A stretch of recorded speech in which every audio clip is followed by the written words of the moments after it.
Level 1. The Conscript. You're 17. You don't enlist. You're assigned. A letter arrives. 10 years of mandatory service, no refusal. 3 weeks later, you're on a bus. Shaved head, no phone, no choice. The barracks hold 50 men in one concrete room. No heat, you sleep in uniform so you don't freeze. Wake up is 5 a.m. You run until someone collapses. If one falls, everyone runs longer. Breakfast is corn porridge. Lunch is corn porridge. Dinner is corn porridge. You're never full. You're never warm. One night, rations go missing. The officers don't investigate, they punish everyone. Shirts off, snow up to your knees. 3 hours kneeling in silence. Your bunkmate whispers, "This isn't right." The next morning, his bed is empty. No explanation, no questions. You learn fast. In this army, silence is survival. 6 months pass. You stop feeling hungry. You stop feeling anything. Then your name is called. Border transfer. Level 2. The Border Guard. You're 18. You're sent north. The Chinese border is 200 meters away. At night, you can see lights on the other side, brighter than anything back home. Your rifle is older than you are. 5 bullets in the magazine. Orders are simple. If someone runs, you shoot. No warnings, no negotiations. You patrol in pairs. You don't talk much. Talking leads to thinking. It's 2:13 a.m. The river is half frozen. You hear movement. A shadow runs toward the water. Your commander once told you 3 seconds is mercy. 1. You raise your rifle. 2. The figure reaches the riverbank. 3. If you shoot, you kill someone trying to escape. If you don't, you become the suspect. And suspects don't disappear alone. You hesitate.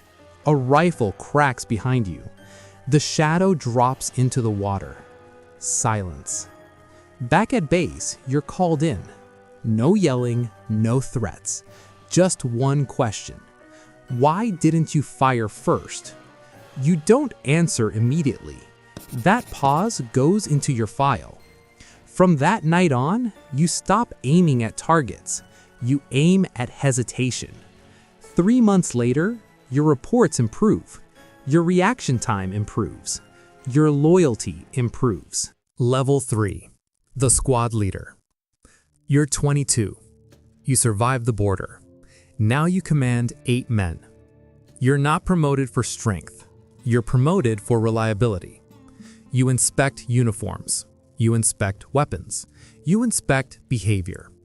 Every letter from home passes through you first. I'm hungry. The harvest failed. I miss you. You decide what they're allowed to read. One night, a private whispers, "Life must be better across the river." You hear it. You say nothing, but you write his name down. The next morning, he's called to headquarters. By evening, his bunk is empty.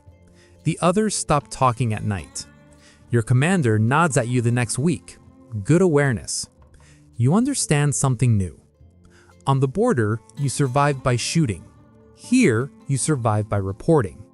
You start watching more closely. Who hesitates? Who complains? Who thinks too much? Level 4. The Lieutenant. You're 26. You're sent to Pyongyang. The capital feels different. Clean streets, working lights at night, real meat twice a week. You wear a pressed uniform now. You attend officer academy classes, strategy, logistics, missile theory. But the most important subject isn't warfare, it's loyalty. You learn quickly, a brilliant officer who questions policy is more dangerous than the loyal, mediocre one. Once a week, officers gather for self-criticism. You must confess a weakness, even if you don't have one. I lacked enthusiasm. I didn't study enough. I must improve my devotion. If you confess nothing, it means you're hiding something. You choose your words carefully. One lieutenant speaks too confidently. He corrects a superior during a briefing. 2 weeks later, he's reassigned. Rural Logistics Division. No one says why. You're given his responsibilities. Better apartment, higher clearance, closer access. You understand the pattern now. Talent is optional. Visibility is dangerous. And loyalty must always be louder than competence. Level 5, the political officer. You're 32. You no longer command troops, you command belief. You're assigned as a political officer to a missile unit. Even the commanding officer answers to you on ideological matters. Your job isn't strategy, it's loyalty. Every week, soldiers sit in a circle. They confess weaknesses. I felt tired. I hesitated during drills. I didn't study the leader's speech enough. You take notes. If no one confesses, you push harder. Silence means concealment. You start noticing small things. Who claps first? Who claps last? Who avoids eye contact? There's a young officer, smart, respected, popular, dangerous. He doesn't criticize himself enough. You write in your report, displays subtle individualistic tendencies. 2 weeks later, he's transferred. Labor Engineering Battalion. Your influence grows. You're invited to higher meetings. You're trusted with sensitive evaluations. But one afternoon, you're called upstairs. Your superior flips through your reports. Your assessments lack urgency. You understand immediately. Someone is assessing you.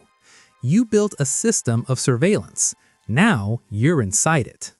Level 6, the colonel. You're 40. You oversee thousands of troops.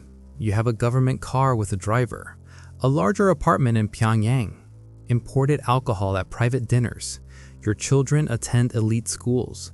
Your parents were relocated to better housing. The system rewards loyalty. You manage missile readiness reports, training cycles, security clearances. Your signature moves resources. Your approval moves careers. But everything is documented. Your phone is monitored. Your driver rarely speaks. Your security detail changes without notice. At high-level meetings, generals speak carefully. No one interrupts. No one jokes. A general you dined with last month misses the next meeting. No explanation. His name is not mentioned again. A missile test under your oversight malfunctions during rehearsal. It's not catastrophic, but it's recorded. An internal review begins. No accusations, just questions. Why was the timing adjusted? Who approved the sequence? You answer calmly. Your report is accepted, for now. You understand something clearly. At this level, mistakes don't disappear. Level 7, the general. You're 48. You stand on the platform during a military parade. Medals on your chest, cameras everywhere. The world sees strength. You feel exposed. You attend high-level defense councils now. Missile programs, satellite launches, border incidents. Phones are left outside. Notes are memorized, not written. Every sentence is measured. Every pause is noticed. At one meeting, a chair is empty. Last month, a general sat there. This month, no one mentions his name. A satellite launch fails during testing. Foreign media reports it within minutes. It becomes a national embarrassment. An investigation begins quietly. You're not accused, not yet. Reports are reviewed, timelines are examined, responsibility is mapped upward. You're asked to publicly criticize another general, a man you've worked with for 20 years. If you defend him, you align with failure. If you condemn him, you survive longer. You choose your words carefully. He disappears 2 weeks later. You sleep less now. Every knock at night feels final. Every sudden meeting feels staged. You've climbed for 3 decades. Now you understand the truth. The higher you rise, the fewer people stand between you and blame. Level 8, the inner circle member. You're 52. You're invited inside the highest military council. Private compound, no phones, no written records. You advise directly on national defense, missile deployments, nuclear posture, strategic messaging.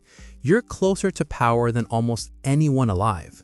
You dine in guarded residences, imported wine, private security, absolute privilege. For the first time in your life, you feel untouchable. Then a missile test fails, publicly. Foreign satellites capture it. Foreign news spreads it. Silence follows. No emergency meeting, no immediate blame. That's when you know someone is being chosen. Investigations begin quietly. Reports are rewritten. Approvals re-examined. You're called in at night. No shouting, no threats, just questions. Why was the launch window approved? Who validated the readiness assessment? Did you overlook instability? You realize something. The system doesn't punish failure, it punishes exposure. You defended the structure for 30 years, removed others for smaller mistakes. Now, your name appears in internal summaries. Strategic misjudgment, possible fatigue, reduced decisiveness.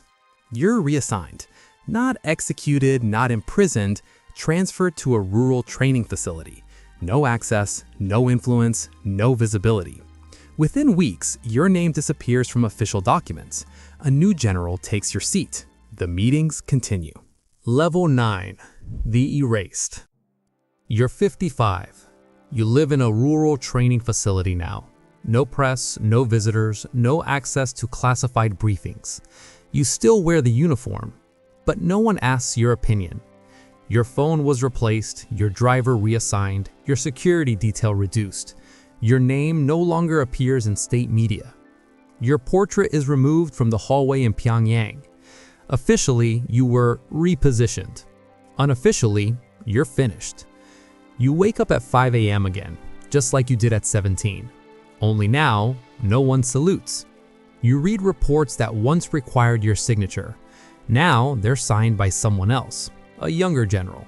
Careful, loyal, visible. You understand the pattern. You were never climbing, you were being elevated into view, and visibility is temporary.